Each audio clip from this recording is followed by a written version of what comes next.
Hey, Matt Priest here, back with another exciting edition of Shoe and Show. Thank you for listening. You'll recall that last week we did part one of a conversation I had with my friends Sean Williams and Dee Wells at the OSD podcast, otherwise known as Obsessive Sneaker Disorder podcast. This week we're back with part two. If you didn't pick up on part one, make sure you go back and listen to that first. Then come back here. We'll pick up on our conversations around trade, costing, supply chain, my favorite sneakers of all time. You heard in the first episode a mishap I had with a Bloomingdale's Escalator back in 1989, how that altered the trajectory of my sneaker loves and purchases. But nevertheless, I hope you enjoyed this podcast. And this part two of the conversation, we'll pick it up here, and then we'll be back here next week as we unveil another exciting episode of Shoe and Show. But until then, I hope you enjoy this conversation. Let's go super nerdy now. Let's do it. Right? That's my middle name. That's what my kids call me. Let's go supply chain. Okay. How is supply chain now, in addition to that, changing how this whole thing runs? Because, and the reason why I asked that is because we're now finally out of the cycle where the sneaker companies were using supply chain as the excuse. Yeah. Right? We've sort of finally, in a sense, caught up in terms of the inventory that was delayed because of COVID. Right. Which a lot of brands got stuck moving, late inventory. Yeah. I think we're out of that now. So now with this being current, how's supply chain coming into effect with this as well? Yeah. So, all right. So I'm gonna challenge one of your notions, and that is like we're done with the inventory glut. We have a quarterly inventory tracker, so we take all the publicly traded footwear companies' inventory numbers that they report out, and we aggregate them together, and then we put out a tracker to our members. Nice. We just published it a week ago, and through the fourth quarter, and while inventory levels have come down from the peaks of COVID, they're still historically high right now. So a lot of companies, and we've heard some of our biggest brands that we're fans of talk about, they're trying to still get rid of inventory. Okay. So we still have these elevated inventory positions that we're working through. But to answer your broader question, Sean, look, when I got this job in 2009, we were, from a volume perspective, 78% of all pairs of footwear brought into the U.S. were made in China, with about 76% of that was the value. So China was 87% of pairs, 76% of value. That number now is 58% of pairs and 35% of value out of China. Vietnam is 35% of value. It just shows you they have higher quality goods they're shipping us. So we've been trying to diversify out of China for a long time, but footwear is not like t-shirts. T-shirts can pick up like the Baltimore Colts and move overnight, and no one's they're just out. Like they're heading to Indy, and you're like, what happened? Footwear is capital intensive, it's labor intensive, and it takes a long time to build up the manufacturing capabilities, if you're moving from one country to the next, and that just takes time. So we say we're diversifying, but we're still kind of shifting chairs amongst three different countries: China, Vietnam, and Indo. And Vietnam's captured most of the sneaker market share. Majority of sneakers sold in the U.S. are made in Vietnam at this point. But this does challenge supply chain. So let's say that the Trump administration increases tariffs on Chinese goods. Let's say it's 10%, like they've talked about. The president talked about that in November. That's not going to be enough to push people into Vietnam, because guess what? Vietnam's very aware of this. They understand there's going to be increased demand. There's going to be limited capacity. Guess what happens to prices? By that point, you're like, I'm just going to stay in China and pay the 10%. So these things aren't done in a vacuum. There's tons of different variables that go into it. And the supply chain, as agile as we wish it was, is not agile enough. And it can't always account for all these different variables. And so people just kind of stick where they are as long as they are. And are they just baking, like you said earlier, baking the cost into the wholesale price or FOB price? Is that what they're doing? What typically happens is, let's say, again, it's 10%. It will be shared across the supply chain. The consumer will take a bit, so they'll see a hit.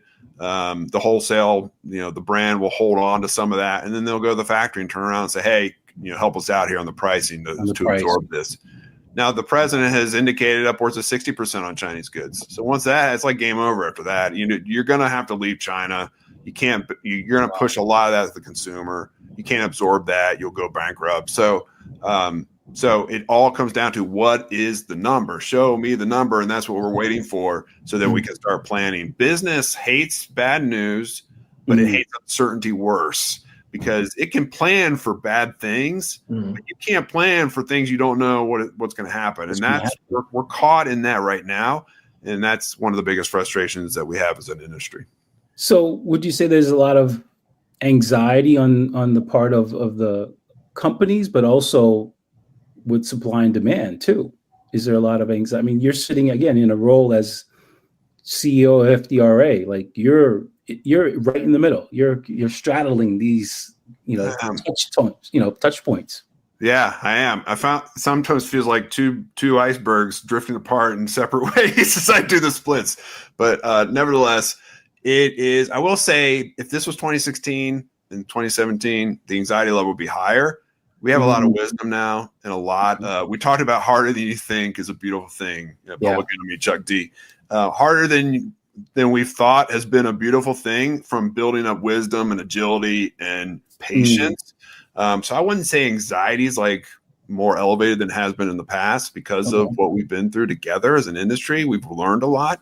And we've never been more relevant, not to kind of toot our own horn, but more and more people are on our calls. We're doing executive briefings every day. We're on TV. We're doing all these things because the industry, we're trying to make sure the industry has all the information it has.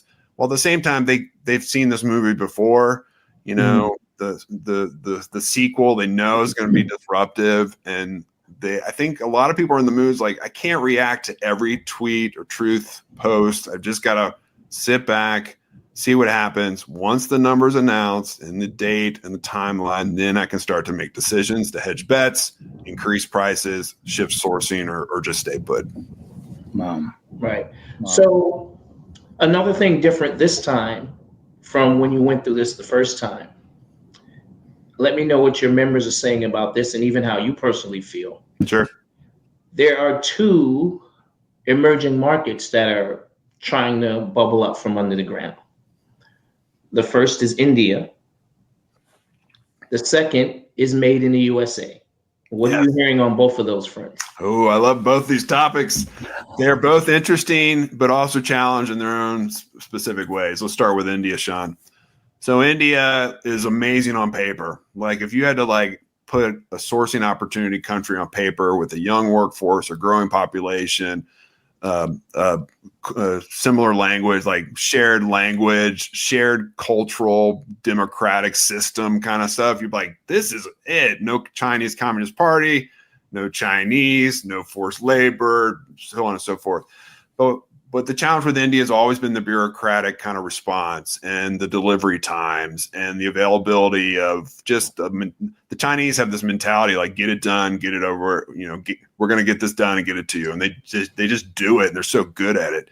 And India, God bless them, they have some challenges, but we've seen investment in India recently from Pao Chen, one of the big athletic footwear suppliers out of Taiwan. Yeah. Walmart sourcing more from India. My 77 Blazers were made in India. When I bought them, I was like, that was a surprise to me. I always look at the country of origin. I'm sure you guys do too. Yeah. So I think there is some things happening there, but it takes a while to get organized. And I don't know if it's a thing yet. Is this more dabbling or is this a long-term trend? Let's pivot to Made in America. Made in America, as much as I would love to be waving the flag like Sergeant Slaughter and saluting. Anyway, I'm dropping all these old school references. I'm telling you. Talk about. Yeah, exactly. Hold on. Let's give Matt a second to go get his WWF. I'm telling you, get the belt. He's like put it on his shoulder, go get your WWF lunchbox, Matt. We'll wait. I got it in my thermos to boot. Yeah. Oh my gosh. Anyway, so as much as I would love to be patriotic, I'm always the buzzkill in this conversation because we import in 2.5 billion pairs of shoes. That's over 7 pairs of shoes for every single person in this country every single year. And so to think about the necessary capacity labor needed to produce that volume at the prices that are competitive for the American consumer is just difficult to conceptualize, right? We have a number of companies. Our viewers will think back and remember the Atlanta Adidas Speed Factory. Yeah. Remember Lighthouse in Baltimore, the Under Armour. Remember some of these other initiatives. They're all shuttered because it's hard to get the materials, hard to get the workers, and hard to find the demand for the shoes that are produced at the prices that are elevated because of the U.S. labor component. And so it's just not going to be a solution. We're an advanced economy. We've matured out of footwear. China would love to mature out of footwear. That means they're making more automobiles and airplanes and tech. We make more than U.S. we've ever made in our history. You won't hear that politically, but we just do it with less people. And so the challenge, I think, is it will continue to be niche. It will continue to have champions like New Balance who really push it forward, and God bless them, rightfully so. But my problem is you're going to go as a government and ask working families, because working families pay higher percentage of duties on footwear than those of us who are buying sneakers or leather loafers out of Italy. And you're asking them to subsidize establishing production in the U.S. Like, you thought your goods weren't expensive enough. You're going to have to help pay to special interests to prop up domestic footwear manufacturing to make it work here. And guess what? It's probably not even still going to work.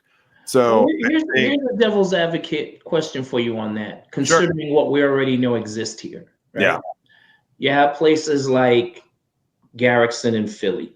Yes. You got New Balance doing what they do. You have Factory in LA, La La Land in LA. Yep. There's a few who are already here, right?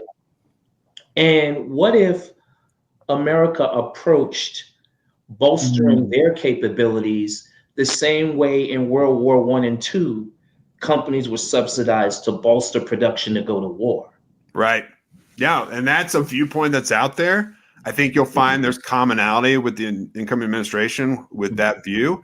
And I don't disagree to the point, Sean, where I think we have been subsidizing that because we have high tariffs to help protect the establishment of those types of entities here in the U.S., or they're done with little labor components and they're innovators. And so, in all honesty, they have the space to innovate. They have the mind. I know most of the people run those organizations. They're phenomenal people.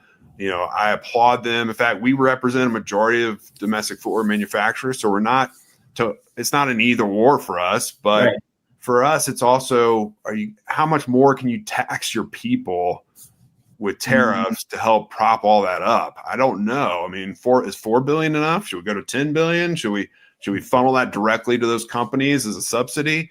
I don't think that's the right answer to it. I think they need to continue to compete, and the consumer will respond, and we'll see. And New Balance is a part of their brand identity, right? Yeah. That might even be a loss leader for them, for all we know, because they import more shoes from Vietnam than anywhere else in the world, and they do so effectively. So it's an ongoing debate, and I love that we can have it here at OSD. Because it sharpens me, because we're going to have it continuously over the next 4 years for sure. And then the other thing is, where's the tipping point with the language around sustainability? Right. That's the other thing to consider is, at what point does, like overseas now, what is it called? ESG and, all the other rules and regulations that are now being forced upon companies and countries and cities on a whole to make things more sustainable. Where's the tipping point where we can no longer do that and manufacture over there, because it's not really balancing out just like how you said, it becomes a loss leader at some point, and I think that's part of, what a lot of people are saying doesn't make sustainability worth it. Where's our tipping point with that, where we can, for whatever reason, bring more back to the States? Yeah, I agree. Look, I'm all for it. I really believe in the market, and I believe in, capitalism. I believe in a people's, the collective wisdom of a people to make choices based on their purchasing power, et cetera. Sustainability is like it's just a beast. We have a whole website, shoesustainability.com, where we're tracking this. We have a whole portion of it that t-shirts aren't shoes, because what we find, Sean, is that in the European market, even in California and New York, they're trying to regulate a t-shirt similar to a pair of Jordans, and it's just they're different products, and it should I remember you shining the light on that in terms of it was a really serious issue that, thank you for fighting for that. It was a really serious issue in that at what point is too much, and at what point does a change need to happen in the industry overall, right? And, I think, for anyone who hasn't seen the Netflix documentary By Now, which I'm sure you have, it talks a lot about, what the challenges are and what the brutal truth is about the stuff we are buying and consuming, right? And for us sneakerheads, we already, I hate to use that term, but for those out there who are going to watch this, because you're going to bring us like 1 million viewers. Now you're lying. Now you're Listen, so for us sneakerheads, we've already been aware of at some point, between Dee and myself, there's probably over 10,000 pairs of sneakers over 40 years. Yeah. Right? Now, imagine the amount of toxins and all of these chemicals and things that we've harbored and kept around us all these years, right? Which is now being talked about in terms of how fast fashion has things coming in and going out. But those of us in America weren't even aware of where they were going. They were going shipped overseas and dumped in the Amazon and all these other places. Africa, all of that is starting to come to light. And people are starting to have now conversations around, like I had a sustainability teacher here for one of the programs we're running here at the academy. And she put something out to the kids and, even us adults in the room called the 30 Wear Challenge. Meaning, before you buy it, ask yourself, will you wear this 30 times or more? Right? And when you reach that point where you have a bar for whether you are going to purchase a new pair of shoes or a t-shirt or a pair of jeans or not, does that help or hurt based on where you are with the challenges these days? Yeah, I love that challenge. I may not apply. I may give an exemption to footwear, but I may apply to other things in my life because but I mean, think about it. Think about just the tech industry, right? We have this piece of machinery that runs our lives, and they have freaking built-in obsolescence into it, where you have to get it. I don't know, it's $1,000, let's just say. You have to get it like every year or every other year at a minute. It's how and we all we live and die by it, and there's this whole mentality. And I keep thinking, like, we're doing all the sustainability work, and maybe I'm being too forthright, but to your point on the buy now thing, it's like, if we were talking sustainability in 1989, the pivotal year that we all, not Taylor Swift's 1989, but 1989 when Jordan 4s were dropped, right? Then that's one thing, because we didn't have e-com. We didn't have. I bought a pencil and they put it in a box and shipped it to me direct, right? But now it's like the volume and the movement of goods. You're just chipping away. It's small incremental changes, even if you're putting a biomaterial in an upper or whatever it is. So we're consuming people, and we have to look in the mirror and say, how much consumption is too much? And I'm not the one to do that, because we want to sell more shoes, obviously, but it's a legitimate question we should ask ourselves culturally. Yeah. I want to double back on something real quickly when you're talking about the made in USA and not. Particularly though, like the lost art of, or the skilled labor. Yes. We don't have the skilled labor in the United States anymore. Like, it doesn't exist here. Like, how many shoe cobblers do you see still in existence in this day and age? Right. Yes, there are sneaker restoration companies, love what they're doing, but they're few and far between. Yeah. No, you're right. But those skills, like those days where, like, we know when there was, like, I'm dating myself, where there was home economics, there was shop, there was HVAC, and all those other programs. One of the programs that I saw, particularly at a school in Brooklyn, New York, was basically shoe repair, right? Really? That's cool. Yeah, it doesn't exist anymore, though. No, it doesn't. I mean, this is in the late 80s. It doesn't exist anymore. So the skilled labor isn't there. So again, how would we, increase made in the USA if we don't even have the labor and obviously the cost? It doesn't, they don't add up. Yeah, no, it's so true. Now your shop teacher had one arm, and that's a concern. But beyond that, there's been a number of companies in my tenure here at FDRA that have attempted to do some domestic production. Yeah, I'll kind of keep names to a minimum here, but there was a big retailer announced a big initiative. This was a decade ago, and a company said, "Hey, look, we're going to prop up and make, a Crocs type of shoe here in the U.S., and we're going to do it in a factory in the Southeast." And it's 200 jobs in a small town in the Southeast, and they couldn't fill the jobs. And that's a low skill shoe construction, right? We're not talking like tons of touches, but it still was difficult to find people willing to even learn those skills. So again, economies mature. I mean, there's a maturation process. The Chinese would love to be the United States from an economic powerhouse perspective because we've moved out of this, this mass production, manufacturing industrial complex that dominates every job, and we're in the services and in the knowledge space, and we still make a ton of stuff here, and that's not you can't go around politically and say that for whatever reason, but we've matured out of it. And the Chinese call footwear production a sunset industry. They hope the sun someday sets on it, and they move up the value chain. But so anything that moves back here is going to have to rely on innovation. The Made in Old Town project in Portland's really cool. I've toured there, and Elias and those guys. But there's going to be some really innovative minds that think through it. And it's not going to look like your grandfather's footwear factory for sure. Yeah, and it's going to happen in the vein that is happening now in terms of 4-year college enrollment going down and trade school enrollment going up. Yes, which is something that even us here with our social studies initiative, we're in tune with. Yeah. Because we see that Gen Z, the core consumer for footwear right now, is not trying to get a 4-year degree and a $200,000 student loan. Right. They literally look at us and say, that was your generation. Yeah. Y'all fell for the okie doke. Fell for the banana in the tailpipe.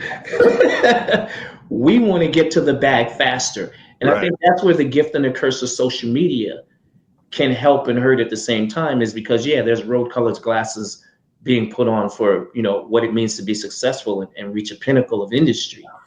But that also got their minds thinking about the things that we know are wrong with what's happening with education and economic empowerment. Right. Even the people who we rely on, the heart surgeons, the scientists, everybody, they're still paying student loans. They are. I know. And they know that. And they're like, not us. Right. And that's why trade school enrollment is going up, because the trade school model is learn, hands-on, apprenticeship, get to your bag, which is exactly what they want. And I think that that's the kind of spirit and movement with which our footwear industry and people who are qualified for it is going to be changed into the direction that we're all talking about. Yeah, I agree with that. That's a great point, because and I've hired a number of millennials over the last few years, and they all have side hustles, right? They all have 2 or 3 other things they're doing because they have this e-com business on the side, or they do this thing. And I'm always to me, it's this entrepreneurial spirit that has always been there, but it's just kind of what's the right word? It's kind of communicating in a way, expressing itself in a totally different way with this generation. And so I'm actually encouraged. I don't mind deconstructing a few things along the way and enhancing them and creating competition in the knowledge space for a 4-year college degree so that they can improve on their side as well. Right. Because I have a liberal arts degree. I'm political science from NC State University. Go Wolfpack. And I love it. I'm super grateful for it. It's got me a long way. I'm at this job, but it's not right for everybody. I mean, and it's not, you're not only successful if you go get the 4-year degree. And I'm glad there's like the stigma of that is being dismantled because it is a knowledge economy, and you can go find knowledge anywhere at this point. It's right, as we said, right here.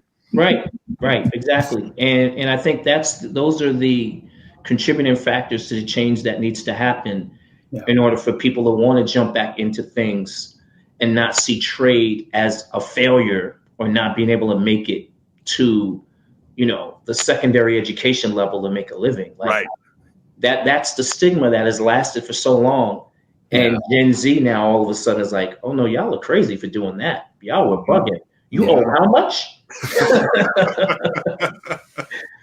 And I think that those are the factors that we need to sort of celebrate now that the Gen Z consumer can then become the Gen Z professional. And that's what we believe in with what we're doing.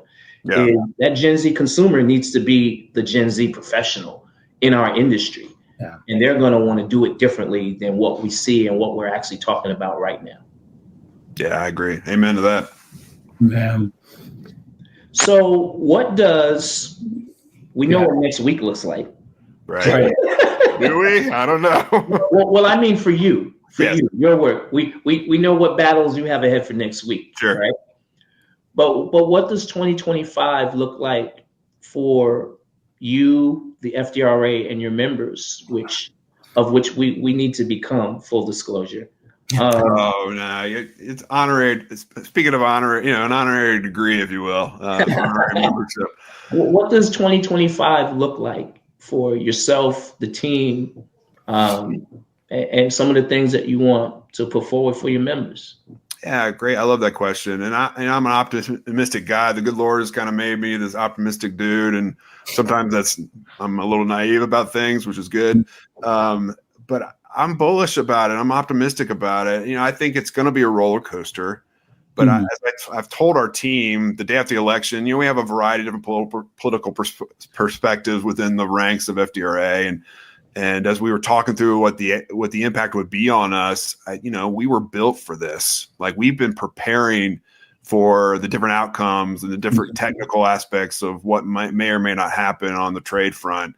We have the expertise. We've been in these positions before. We worked in White Houses. We worked on Capitol Hill. We worked in the industry, and we know how to communicate well. We've done a lot of communication. We've honed the way we communicate and thought critically about that. So now's the time to shine. So I actually fully expect we'll have a growth year as far as membership's concerned, as far as engagement. We have a weekly member call. 150 companies and brands get on that every week. We've been doing it for 5 years, and it's never been hotter, if you will, as far as interest. And I think with these challenges come opportunities to shine and come opportunities to prove our worth. We do not take lightly the investment that comes into the organization from our member companies.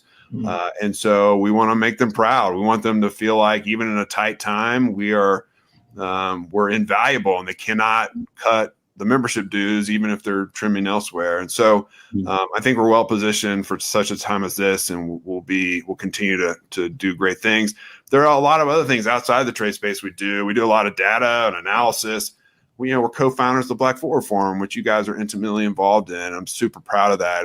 When I'm done with this job, or as I'm on my deathbed, it'll be one of the top 5 things in my life that I'm most proud of, and joining forces with Dee Wayne and coming up with this idea that we would bring Black employees together in the industry. And I thought we were going to do like a one-off event in February 2019 in DC, and Dee Wayne was like, no, we're going to have 4 events over 4 or 5 days, and it's going to become a movement.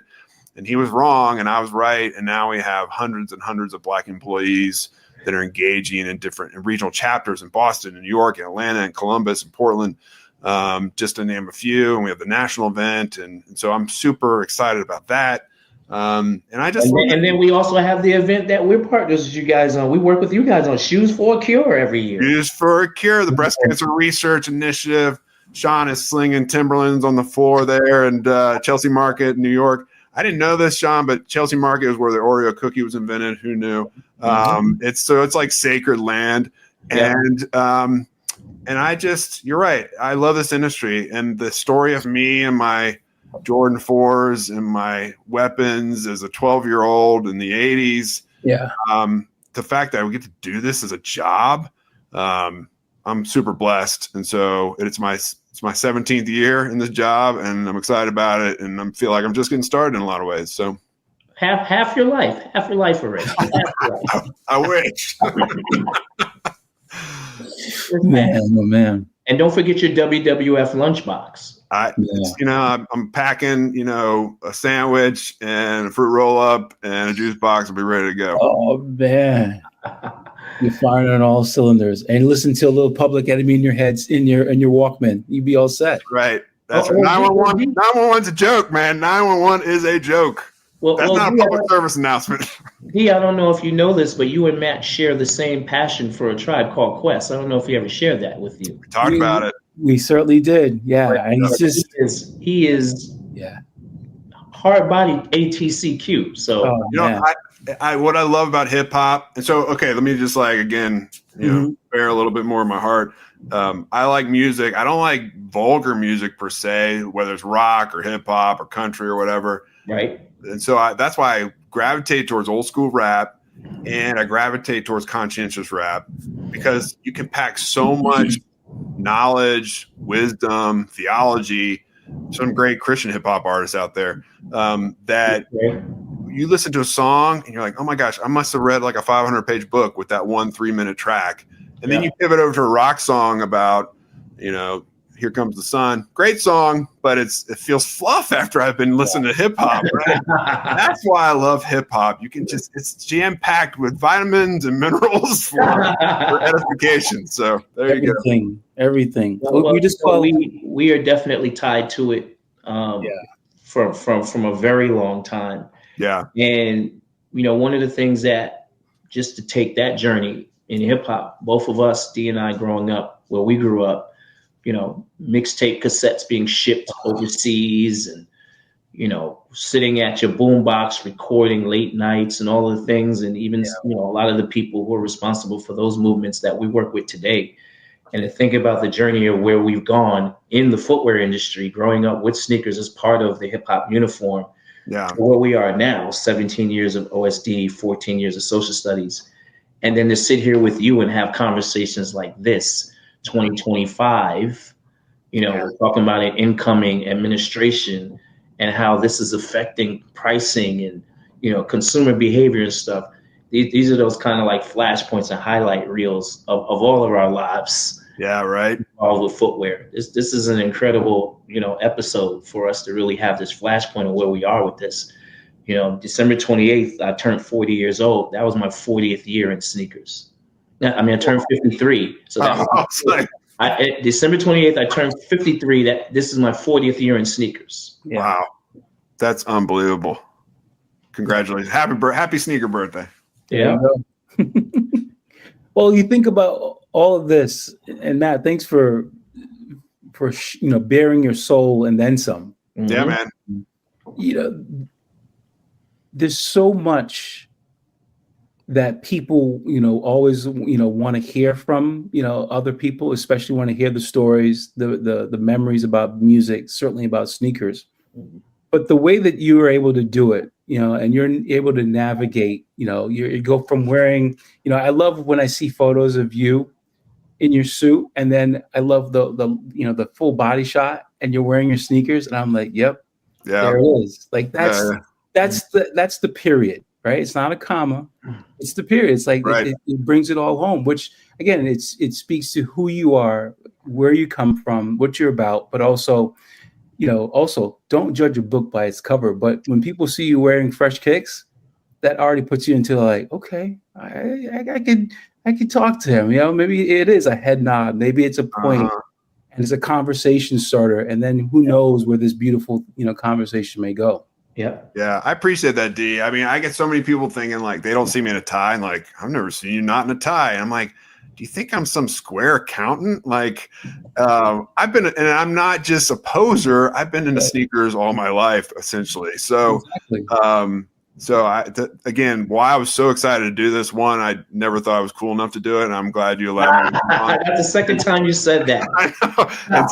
Maybe the third, I may have probably said free game. And then, secondly, is the fact that I've been into sneakers a long time, and so I want to always have the opportunity to talk about it. Some of my knowledge and my experiences and my weapons. God bless my weapons wherever they might be, and just cut it with you guys. It's fun. I love you guys, and I love hanging out with you and being a part of this industry because I've got all these cool friends doing some really cool things, and you guys are top of the list.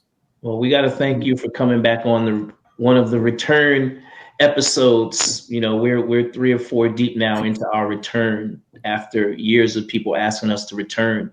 Yeah. And, you know, you will go down as one of those episodes again that people who watch OSD, our disorderlies, as we call them, you will go down as one of those episodes where after people watch it, they will feel a bit smarter.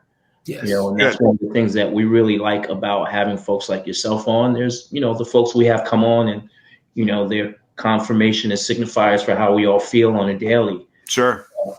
You know, people who come on who are just as passionate as you and I, you know, being able to share such a high level conversation and level of importance for this thing that we lace up every day. Right. Those are monumental episodes for us. We got to thank you for coming on and be able to do that with us. Oh man, my pleasure. We're to the viewers, we all know each other off camera. We're friends, and to break bread like this on a topic and have some fun doing it, and a lot of reminiscing. I think we're all kind of similar age, so it was fun to kind of think through the memories of all the different cultural aspects of sneakers. So thank you for the opportunity. Yeah, and thank you for being the one that brought the hair to the episode. I know, right? Yeah, you know, that was the one reason I wanted to come on. I need to have some hair on this episode. Yeah. Matt, thank you so much for joining us. Thanks for being our guest on the show. My pleasure. Yes. And as always, man, you know, we know it won't be your first or last time as a guest on the show. So the door is always open, the table's always set, and we're always going to sit down and break bread and have great conversations like we did today. So we thank you. Shoe In has been brought to you by the FDRA, the Footwear Industries Association focused on retail, trade, politics, and fashion, helping create and enhance conversations on all things footwear. For information about FDRA, visit fdra.org.